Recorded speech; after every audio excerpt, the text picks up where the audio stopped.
কিমান নম্বৰ ৱাৰ্ডৰ পৰা বিজয় লাভ কৰিলে? 1 নম্বৰ ৱাৰ্ডৰ পৰা। বাগমাৰা চৰ 1 নম্বৰ ৱাৰ্ডৰ পৰা বিজয় লাভ কৰিছে। আপোনাৰ নাম কি? মিছ আত্মা খাতুন। প্ৰতীক চিহ্ন কি আছিল? কলহৰ ছবি।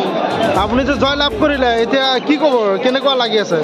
বহুত ভাল লাগিছে। ৰাইজলৈ মোৰ বহুত ধন্যবাদ জ্ঞাপন কৰিছোঁ। ৰাইজে মোক বহুত সহায় কৰিছে। কিমান ভোটত বিজয় লাভ কৰিলে? 189 ভোটত বিজয় লাভ কৰিছে। আপোনাৰ একনিষ্ঠ কোনে আছিল? মানে ছেকেণ্ড পজিশ্যনত কোনে আছিল?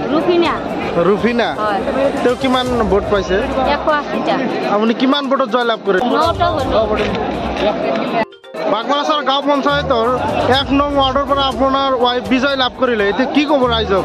হয়, মই ৰাইজক বহুত ধন্যবাদ জ্ঞাপন কৰিছোঁ আৰু অনাগত দিনত ৰাইজৰ হকে আমি কাম কৰি যাম। আমি 85 নং বাগমাৰা গাঁও পঞ্চায়তৰ অন্তৰ্গত আমি 1 নং বাগমাৰা 1 নং ৱাৰ্ডত আমি প্ৰতিদ্বন্দ্বিতা আগবঢ়াইছিলোঁ। আমি 9টা ভোটৰ ব্যৱধানত আমি জিকিছোঁ। আপোনাৰ প্ৰাৰ্থীৰ নাম কি আছিল? আকিমা খাতুন। চিহ্ন আছিল কলহৰ ছবি। আমি ৰাইজক বহুত ধন্যবাদ জনাইছোঁ। আমাক ভোট দিয়া জিকাই দিয়াৰ কাৰণে আমি ৰাইজৰ হকে কাম কৰি যাম।